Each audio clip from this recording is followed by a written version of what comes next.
Shalom, selamat pagi Bapak Ibu Saudara sekalian yang kasih Tuhan. Berjumpa kembali di dalam renungan pagi pada hari ini, Rabu 28 Mei 2025. Saudara, kita bersyukur jika kita boleh ada hingga saat ini. Itu semua adalah karena kebaikan dan kemurahan Tuhan dalam hidup kita. Bagaimana Tuhan tidak pernah meninggalkan kita. Apapun musim yang kita hadapi, Tuhan mau berjalan bersama dengan kita. Namun yang menjadi pertanyaannya adalah, maukah kita berjalan bersama dengan Dia? Dan biarlah melalui firman Tuhan pada pagi ini akan menolong kita untuk kita senantiasa hidup berjalan bersama dengan Tuhan. Namun sebelumnya, mari kita datang kepada Tuhan, kita berdoa memohon hikmat dari Tuhan. Mari kita berdoa. Tuhan, saat ini kami hendak membaca merenungkan firman-Mu. Kami mohon Tuhan Kau menolong kami, memimpin kami, sehingga firman yang akan kami baca dan renungkan boleh berbicara di dalam hati kami, menopang kami, dan menolong kami untuk hidup di dalam kebenaran Tuhan. Kami berdoa, menyerahkan waktu ini di dalam nama Tuhan Yesus. Amin.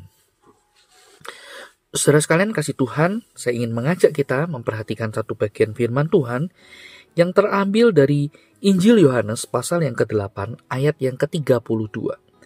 Yohanes pasal yang ke-8 ayat 32, demikian firman Tuhan, dan kamu akan mengetahui kebenaran dan kebenaran itu akan memerdekakan kamu.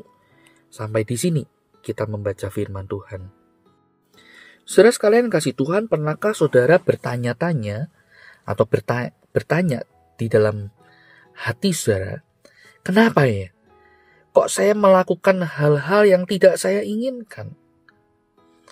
Atau pernahkah saudara bertanya begini, kenapa ya untuk hidup benar, untuk hidup taat kepada Tuhan, kok rasa-rasanya susah, sulit, susah sekali untuk taat? Ataupun saudara pertanyaan-pertanyaan yang sejenisnya. Apakah saudara pernah menanyakan hal itu? Dan saudara, apakah yang menjadi jawaban dari pertanyaan-pertanyaan tadi? Nah, saudara, dalam bagian ini kita diingatkan, saudara, kita punya sifat, yaitu kita punya sifat yang berdosa.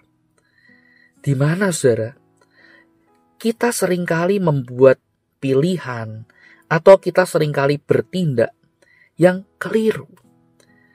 Saudara, mungkin saudara pernah mengingat Rasul Paulus pernah berkata, sebab apa yang aku perbuat aku tidak tahu, karena bukan apa yang aku kehendaki yang aku perbuat, tetapi apa yang aku benci, itulah yang aku perbuat.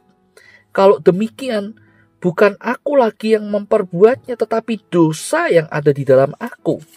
Sebab aku tahu bahwa di dalam aku, yaitu di dalam aku sebagai manusia, tidak ada sesuatu yang baik. Sebab kehendak memang ada dalam aku, tetapi bukan hal berbuat apa yang baik. Saudara bisa menemukannya di dalam Roma pasal 7 ayat 15, 17, 18. Paulus pun juga mengeluhkan hal yang sama. Seringkali natur dosa kita menuntun kita pada tindakan atau pada pilihan-pilihan yang bertentangan dengan kebenaran Tuhan atau bertentangan dengan iman kita. Inilah saudara yang menjadi masalah utama di dalam kehidupan kita. Natur dosa itu selalu merongrong kita untuk hidup jauh dari Tuhan, untuk kita tidak lagi taat kepada Tuhan, untuk kita lebih suka memberontak, lebih suka mengutamakan apa yang menjadi ego kita dan seterusnya. Dan saudara, meskipun saudara dan saya sudah mengaku saya adalah anak Tuhan, saya sudah dibaptis, bahkan saya sudah ada di dalam kelompok pemuritan dan seterusnya, mungkin kita sudah rajin ibadah, kita ikut pelayanan dan seterusnya, saudara. Saudara, masih ada ketegangan semacam ini di dalam diri kita. Natur dosa itu selalu merongrong hidup kita. Tetapi saudara, pertanyaannya, apakah tidak ada jalan keluarnya? Saudara, Yohanes mengingatkan kita, tentu saja ada jalan keluarnya. Yaitu apa, saudara? Yesus berjanji di dalam Yohanes 8 ayat 32 ini, dan kamu akan mengetahui kebenaran, dan kebenaran itu akan memerdekakan kamu. Saudara, rahasia perubahan pribadi atau kemenangan kita melawan natur dosa kita bukanlah tekad atau sesuatu yang kita ingin lakukan atau kita ingin katakan. So, ini bukanlah satu tips dan trik tertentu, ya, mungkin disertai dengan komitmen atau apapun itu namanya. Bukan, saudara. Kemenangan kita melawan natur dosa kita, perubahan radikal di dalam hidup kita, bagi Tuhan Yesus, saudara, itu tidak terletak pada kekuatan kita, melainkan itu adalah ketika kita mengenal kebenaran. Apa yang dimaksud? Itu kita mengenal Kristus itu sendiri. Sebab Kristus adalah kebenaran yang sejati itu.